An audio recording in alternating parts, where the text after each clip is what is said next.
অনেক ভাইয়েরা বিভ্রান্তের মধ্যে আছে, ঠিক কিনা? কথা বলতে পারেন না? অনেক ভাইয়েরা ফরজ নামাজের পরে মুনাজাত নিয়ে বিভ্রান্তের মধ্যে আছে, ঠিক কিনা? কারণ তাদের মাথাকে আওলা করে দিয়েছেন, মাথাকে পাগল করে দিয়েছেন। অনেক বক্তা আছে, তারা নিজেকে পপুলার করার জন্য, নিজের লাইক কমেন্ট পাওয়ার জন্য আবুল তাবুল মিডিয়ার মধ্যে এসে কথা বলে, ঠিক কিনা? কিন্তু কোরআন কারীমের মধ্যে ফরজ নামাজের পরে দুই হাত তুলে দোয়া করার কোরআনের অসংখ্য বর্ণিত আয়াতের তৈরি আছে। সুবহানাল্লাহ। শুধু তাই নয়, হাদিসে মুবারাকার মধ্যে সালাম ফিরানোর পরে আমার নবী, বুখারী শরীফের মধ্যে হাদিস আছে যে আমার রাসূল সালাম ফিরানোর পরে মুনাজাত করেছেন। সুনানে আবু দাউদ আছে, জামি তিরমিজির মধ্যে আছে, বুখারী, মুসলিম, নাসাই, তিরমিজি, আবু দাউদ, তাফসীরে কবির, তাফসীরে রুহুল মানি, তাফসীরে বাইহাকী, অসংখ্য অগণিত কিতাবের মধ্যে যে সালাম ফিরানোর পরে মুনাজাত আছে। সুবহানাল্লাহ। একটু কথা বলেন সুবহানাল্লাহ। আমি আরজ করব, আপনি ইউটিউব থেকে একটা মাহফিল নামিয়ে দেখার বড় জ্ঞানের ভান্ডার নয়, ঠিক কিনা? একটু সবাই কথা বলেন, ঠিক কিনা? আপনি ইউটিউব থেকে আপনি ভিডিও নামিয়েছেন, একটা ভিডিও দেখার নাম এলম নয়। এলম হলো কোরআন কারীম থেকে গবেষণা করে, হাদিসে মুবারাকা থেকে গবেষণা করে উদ্বোধন করার নাম হলো এলম। সুবহানাল্লাহ। সালামিয়া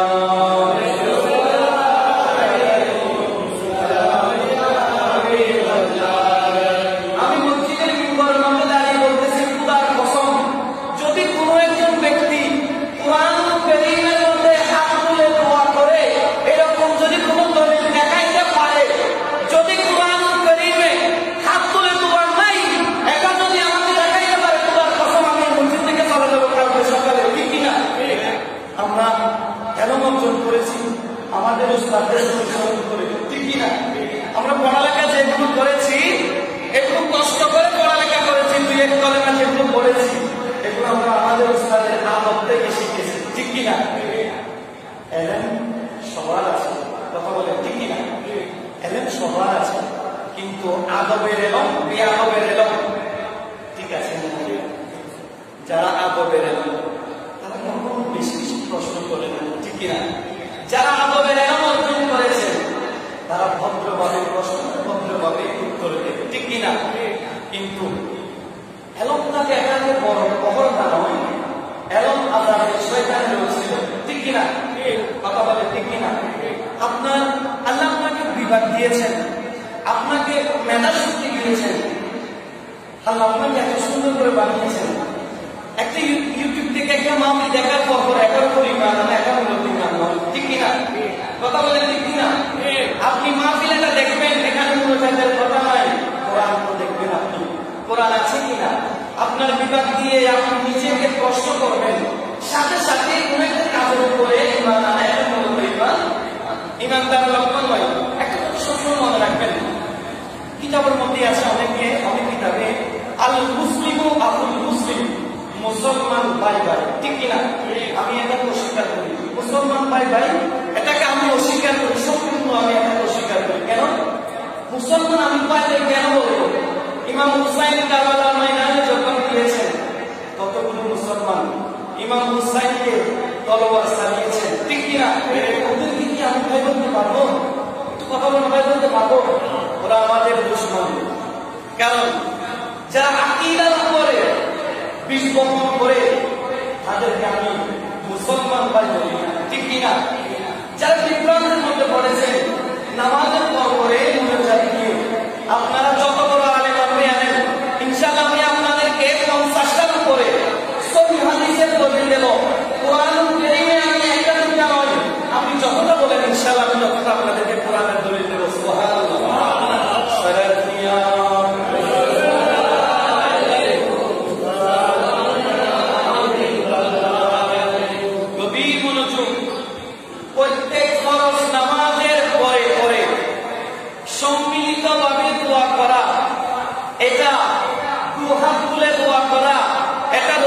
পাক থেকে সব বাস্তব হয়েছে। সুবহানাল্লাহ। বেদলিলে কোনো কথা বলি না, কোরআনের পাক থেকে বলবো। শুধু তাই নয়, নামাজের মধ্যে মুনাজাতের পর পরেই সম্মিলিতভাবে দোয়া করা, এটা সাহাবীয়ে কেরামের সুন্নাত। সুবহানাল্লাহ। এবার হাদিস শরীফে আসেন, সুনানে তিরমিজি শরীফ কিতাবের নাম কি?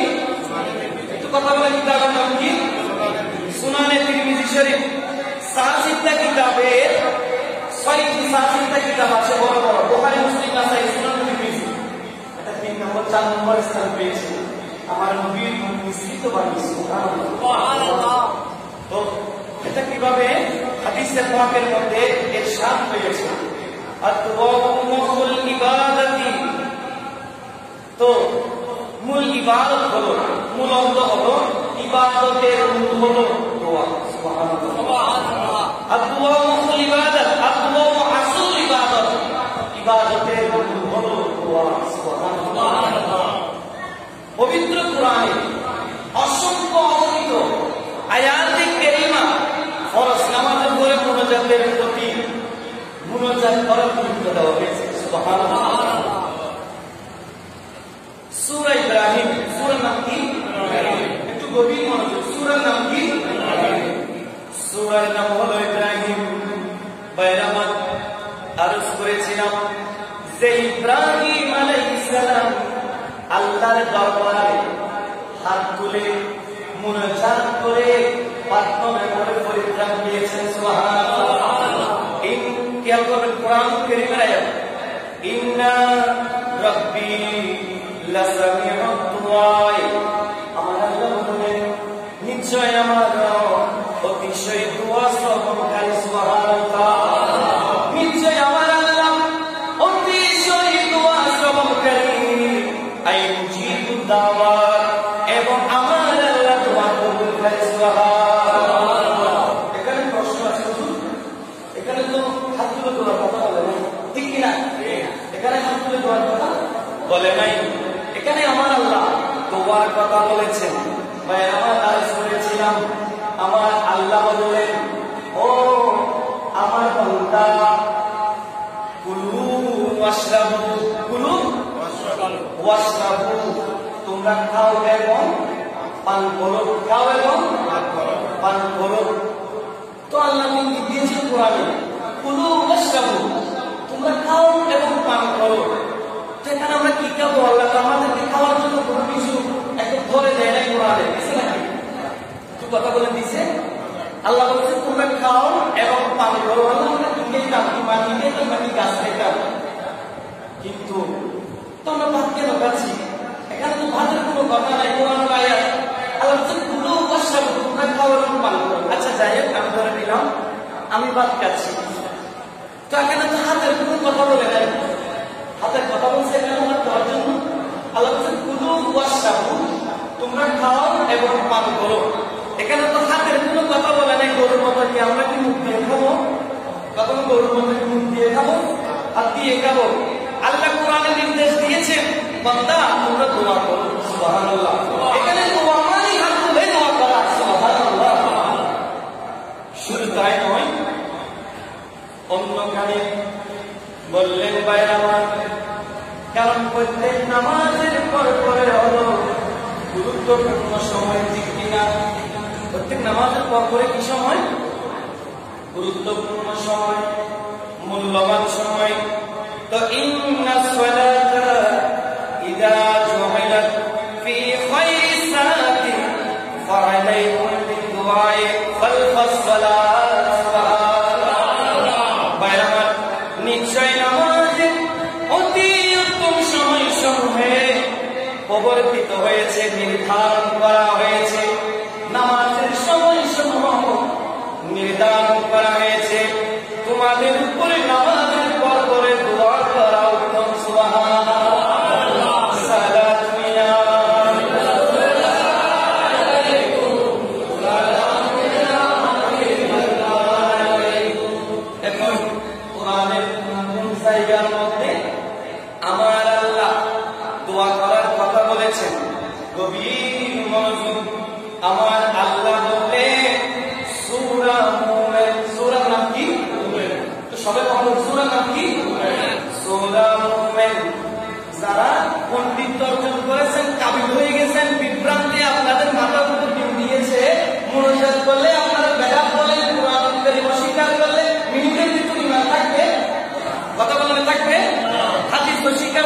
থাকবে?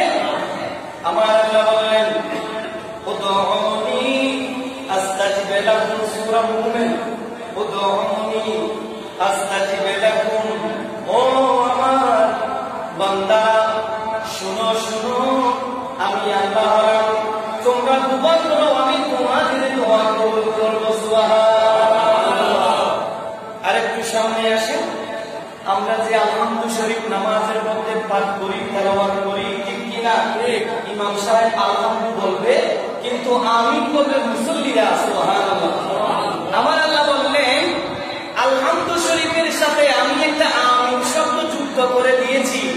আমার বান্দারা যখন নামাজের মধ্যে ইমাম সাহেব যখন আলহামদু শেষ করবে, আমিন শব্দ যখন মুসল্লিরা বলবে, আমার আল্লাহ আমাদের নামাজ কবুল করে নেয়। সুবহানাল্লাহ। ঠিক কিনা? কিন্তু আমিন শব্দটা কোরআনের কোন শব্দ, এটা আমার আল্লাহ একমাত্র দোয়ার জন্য নির্ধারণ করে দিয়েছেন। এই জন্য আমরা যখন নামাজের পরে যখন দোয়া করি, আমাদের ইবাদত আল্লাহর দরবারে কবুল হওয়ার সাথে সাথে আমরা হাত তুলে মোনাজাত করে দোয়া করি। সুবহানাল্লাহ। এখানে ভিতরে কোনো জিকির নাই। এখানে তাফসীরের উপর মান, তাফসীরে বাইহাকী, তাফসীরে কবির, তাফসীরে কুরতুবী, তাফসীর 9টি তাফসীর রয়েছে। তাফসীরের মধ্যে কিভাবে উল্লেখ করলেন, আগে আপনারা কোরআনুল কারীমের আয়াতগুলো দেখেন। এরপরে বললেন উজিবু দাওয়াতাদ দাঈ ইযা দান, আমার আল্লাহ বললেন আমি আল্লাহ প্রার্থনা কবুলকারী। সুবহানাল্লাহ। আমি আল্লাহ কি করি? দোয়া কবুলকারী। যখন সে আমার বান্দা আমার নিকট দুইটা হাত তুলে দোয়া করে, সুবহানাল্লাহ, দোয়া করলে কি গুনাহ আছে না? বলেন গুনাহ আছে? আমার আল্লাহ বললেন নামাজ পড়েছেন, নামাজকে মজবুত করার জন্য তোমরা আল্লাহর দরবারে কি করো? একটু সবে মহব্বতে কি করো? দোয়া করো। অন্য আয়াতের মধ্যে বলেন সূরা আশ-শারা, সূরা। এরপরে আমার আল্লাহ বললেন ফাইদা ফারাগতা ফানসাব ওয়া ইলা রাব্বিকা ফারগাব। সুবহানাল্লাহ। আমার আল্লাহ বললেন ফাইদা, যখন ফারেক মানে নামাজ থেকে যখন ফারেক হয়ে যাও, নামাজ যখন সমাপ্ত করো, আমার আল্লাহ বললেন ফারগাব ওয়া ইলা রাব্বিকা ফারগাব। নামাজ থেকে যখন তোমরা ফারেক হয়ে যাবে, নামাজ থেকে যখন তোমরা নামাজ যখন শেষ করে ফেলবে, নামাজ থেকে যখন তোমরা আলাদা হয়ে যাবে, তখন তোমরা ওয়া ইলা রাব্বিকা ফারগাব, আল্লাহর দরবারে তোমরা দোয়া করবে।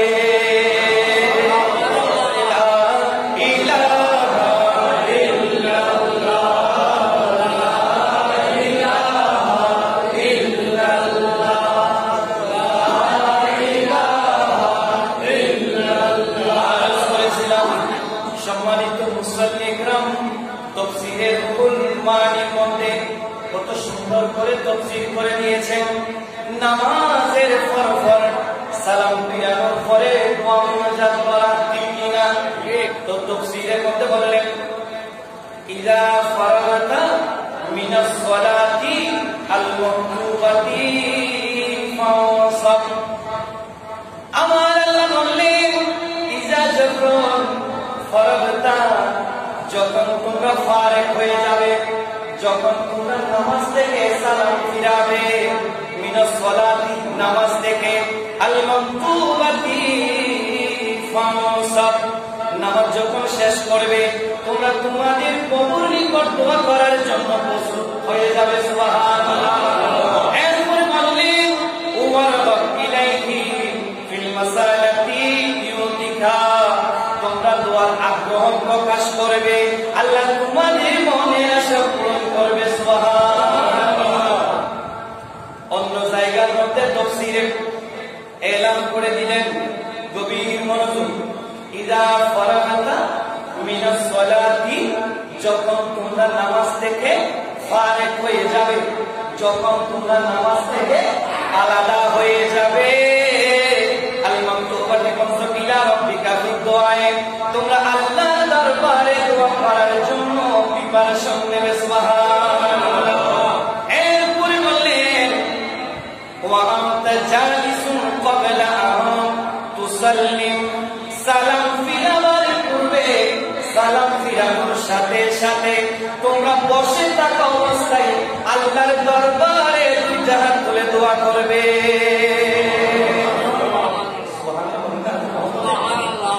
এরপরে তাফসীর রুহুল মানি আর একটু সামনের দিকে যখন আসবেন তখন দেখতে পাবেন ওয়াইযা ফারাগতা মিনাস সালাতি আল মাকতুবাতি লিল্লাহি ফাইদা ফারাগতা ফাসাব, যখন তোমরা নামাজ থেকে ফারেক হয়ে যাবে, কি হয়ে যাবে? ফারেক হয়ে যাবে। নামাজ যখন তোমরা সমাপ্ত করবে, ওয়াইলা রাব্বিকা ফারহাব, তোমরা দোয়া করার জন্য প্রস্তুত নেবে। সুবহানাল্লাহ। আদওয়াই ওয়া রাব ইলাইহি ফিল মাসআলাতি মুদিকা ফি দুআই ওয়াল মাসআলাতি, আল্লাহর দরবারে যখন তোমরা প্রার্থনা করবে, মিনতি করবে, তিনি তোমাদের সমস্ত দোয়া কবুল করবেন। সুবহানাল্লাহ। এরপরে তাফসীরে বালাগীর মধ্যে বললেন, তাফসীর মানে কুরআন কারীমের তাফসীর, কোরআনের। আমার আল্লাহ বললেন ফাইযা সাল্লাইতা ফাজতাহিয়া ফি দুআই, নামাজ শেষ করে দোয়ার জন্য প্রস্তুত নাও। সুবহানাল্লাহ। এরপরে দেখেন হাদিসে মুবারকের মধ্যে এসেছে আন আনাস রাদিয়াল্লাহু তাআলা, আমার রাসূলের বড় জলিল কদর সাহাবা ছিলেন। সুবহানাল্লাহ। আনাস রাদিয়াল্লাহু তাআলা আন নবী সাল্লাল্লাহু আলাইহি ওয়াসাল্লাম, আমার নবী বললেন ক্বালা মা মিন আবদি মুমিনিন ইয়াবসুতু কাফাইহি, আমার নবী বলেছেন প্রত্যেক নামাজের পর পরে বান্দা যখন দুই হাত প্রশস্ত করে দেয় তখন কি বলবে? তুমির কুল্লু সালাতি, নামাজ যখন শেষ করে ফেলবে, ইয়াকুলু, তখন তোমরা বলবে আল্লাহুম্মা, হে আল্লাহ ইলাহি, হে আমার প্রতিপালক, ওয়া ইলা ইব্রাহিমা ওয়া ইসহাকা ওয়া ইয়াকুবা ওয়া ইলা জিবরাঈল ওয়া মিকাঈল ওয়া ইসরাফিল, ওয়া ইসরাফিলের প্রভু, ইব্রাহিমের প্রভু, আপনি উনকে উসিলায় আমাদের দুই হাতকে কবুল করুন। সুবহানাল্লাহ। এটা হলো নামাজের পদ্ধতি অনুযায়ী করার দরকার। এরপরে দেখেন হাদিসে মুবারকের মধ্যে এসেছে, মুসান্নাফে আবি শাইবা কিতাবের মধ্যে হাদিস গাদারত করেছেন আন আসওয়াদিল আমির আন আবিহি সাল্লাইতু মা রাসূলুল্লাহ